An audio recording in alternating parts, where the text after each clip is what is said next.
UCA, UCA, Utah Connection Academy. Welcome back to UCA News. Yes, welcome.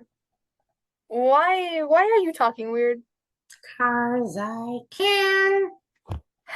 You know what? It's all good. Let's just begin. I agree. Let's start. Today's announcements are starting off. Now, we have a field trip to the Utah National History Museum on the March 24th. Next, it is also a teacher workday this Friday, followed up by spring break starting Monday. Thank you, Mika. Now, our first segment of the day is a classic fact of the week. Fact of the week. Ba-da-da. Did you know that the original plan for Toy Story was to make Woody the villain? I love Fact of the Week. It's always interesting. Speaking of facts, I have one that the news is great. Although that is technically an opinion, I couldn't agree more. Now, that's a fair point, but I'm still glad you agree nonetheless. Wow, another thing I love, new segments. This puts me in a lovely mood. Agreed once more. Also, I'm hungry. I need food. Same. Siani's got us covered though. Let's scramble on over there right now. What was that an egg pun? How do we even know it's gonna have eggs? It was indeed, my friend, and what can I say? That's just the way the cookie crumbles. Hello, I'm Siani, and for this week's segment, I'll be showing you how to make tostones. Before we start, I would say if you're like under 12, you're gonna want to do this with a parent because there's gonna be knives involved and there's gonna be cooking oil involved. And anyways, to start off this segment, when you're finding your plantains, you can find them at like any Latin market. I would say a Rancho Market or like Anaya's Market or anything like that. Make sure they look like the bottom too. Make sure they're really nice and green and starchy, and make sure they're not ripe, because if they're ripe, they're going to be sweet, and for this dish, you're going to want them to be savory. So make sure that they're pretty green and I guess not ripe.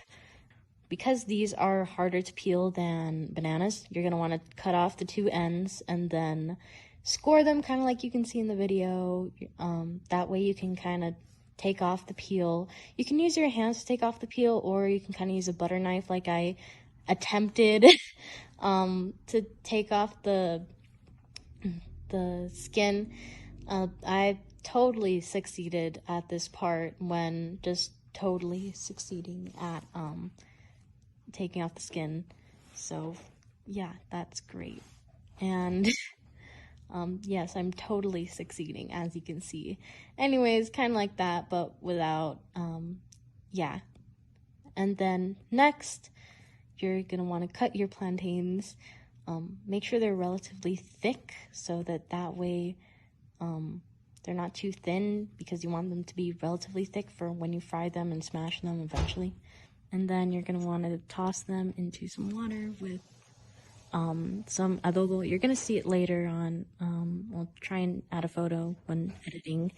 But yeah, you're gonna want them to kind of soak in here for a few minutes so they can, yeah. And then after your oil is warm, you're gonna want to toss them in there, like you can see in the video, obviously. And then later, once you flip them, well, not once you flip them, but later they're gonna look like this. And then later, when you flip them, you're going to want to flip them when one side is turning kind of brown. Then you're going to want to flip them, and then until the other side also turns kind of brown. After a few minutes, you're going to want to take a piece of foil, put it between there, and fold it like you can see. Then you can take a plate or anything and just kind of smush them like in the video. And then after smushing them, they should look like this. And then you're going to want to take some more water with adobo. I would recommend refilling another bowl or not using the one you used earlier. And after you let it soak, you're going to want to put it to fry. Like you can see, it should be looking like this, but make sure you don't drip water, or else that oil is going to jump out at you and it's going to burn really bad. And then, yeah, so just be careful. Be careful. And later, when I put the rest of the tostones, they look like this.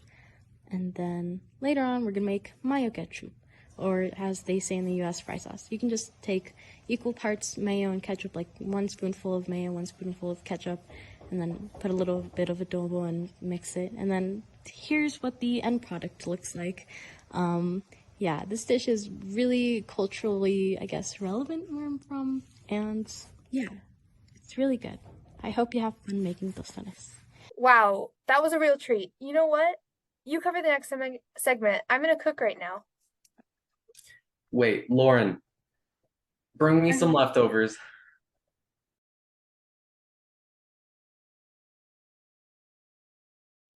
I'm back. We can eat after the meeting, don't worry. I can't wait, but now I'm craving pie. Can't the food wait a few more minutes? No, P-I, the number. I'm craving some math. Well, we have just the thing for that. Now, UCA celebrated Pi Day last week. Students from grades K to 12 joined in Zoom for this awesome event. Let's take a look.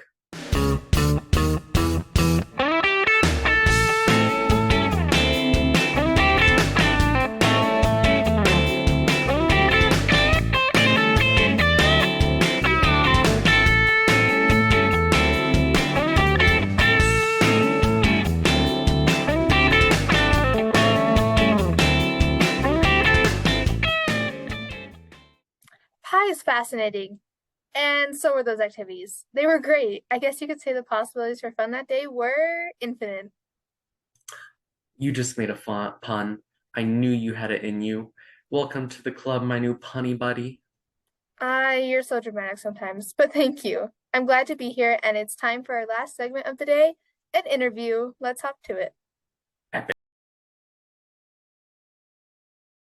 Hello, and today we will be interviewing a veterinary technician. Would you like to introduce yourself? Hello, everyone. My name is Megan Cash, and first I'd like to apologize for my dog in the back. He's not used to sounds coming from the computer so much. I guess the first one is just an obvious one. What is your favorite part of just your job? It's a great question. Obviously the animals. I don't think anybody, at least in my experience that I work with, would be in this field or doing this job if they didn't have a profound love for animals.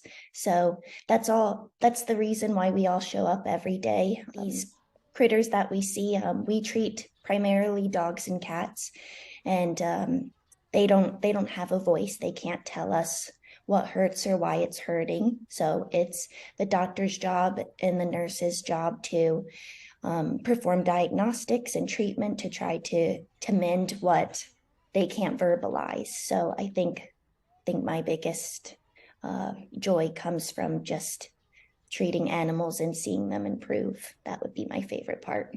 What are just some challenges that you experience on the day-to-day? Yeah, so typically I'd say probably the biggest challenges that we have to face would be what we refer to as fractious animals.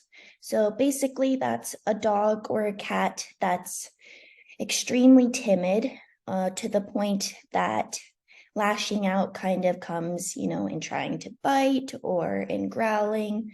You're kind of unable to touch it, and everything we do involves having to interact with the animal in that way. So I think that's a huge challenge that a lot of us have to take slowly and overcome. And it can be pretty frustrating at times, and you can't let that frustration get to you because animals can sense that.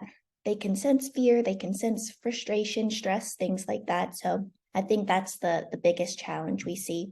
So moving on, I guess, I know you probably have a lot, but what is your favorite experience that you've had working? One of the main ones I love every day are puppy visits. So those are dogs we're typically seeing between the ages of 8 and 16 weeks old. So they're pretty tiny. They're still very happy to come to the vet, very happy to see everybody. And they're small and still growing. So we all love puppies. They're super cute. This will be last one. Mhm. If students are interested, or just anyone really in general, I guess could you explain how they could maybe get into being a vet or a vet tech a little more? Yep, for sure. So a few ways if you guys are looking to do it from kind of the middle or high school age, just finding a local veterinary office, local animal shelter or rescue, and volunteering your time or asking to shadow a veterinarian or a veterinary nurse. Those are a great place to start from a younger age. Otherwise, I don't know when they're changing this, but the state of Utah actually lets you learn on the job. So, like I said, I started off as a veterinary nurse assistant, and I worked my way up to being a full veterinary nurse. So you could start that way, but eventually they'll be changing that to where you'll need like an associate's degree. So from some sort of accredited program, but I think it's only typically like a 2-year program. And there's are some hours you have to fulfill and things like that. So you can do that straight from high school too. You don't need a college degree to be a veterinary nurse. You just need that certification. Well, thank you for coming out and talking with me today. Yeah, absolutely. It was a pleasure.